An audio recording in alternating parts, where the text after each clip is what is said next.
วันนี้เป็นวันที่สุขสมหวังวันเจ้าเป็นฟ้าเป็นฝั่งวันที่ทุกอย่างกำลังก้าวไปเป็นวันแต่งน้องสองคนมาร่วมหนึ่งใจผูกสัมพันธ์ในห้องหัวใจหักกันยาวไกลส่วนนี้นิรันดร์ญาติมิตรพี่น้องทุกคนต่างมาในงาน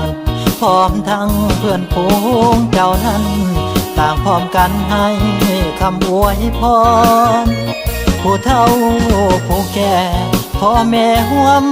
กันสรอไว้ใส่ในวัน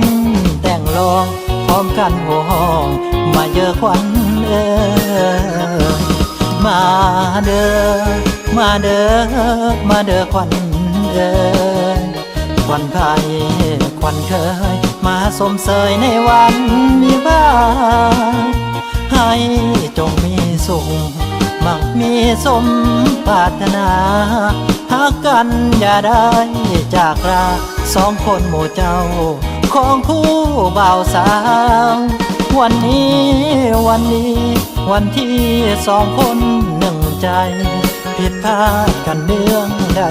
ดให้เจ้าสองอภัยให้กันมีดู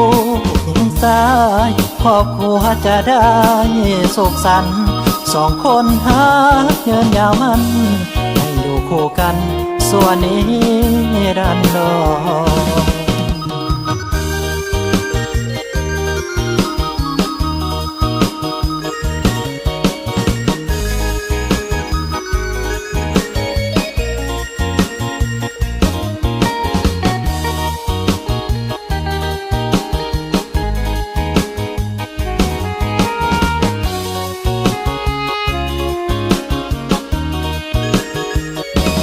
มาเด้อมาเด้อมาเด้อควันควันไผ่ควันเคยมาสมเสยในวันวิวาให้จงมีสุขมั่งมีสมปรารถนาหากกันอย่าได้จากลาสองคนหมู่เจ้าของคู่บ่าวสาววันที่สองคนหนึ่งใจผิดพลาดกันเรื่องใดให้เจ้าสองอภัยให้กันมีดูหญิงสายครอบครัวจะได้สุขสันต์สองคนหาเงินยาวมันให้อยู่คู่กันส่วนนี้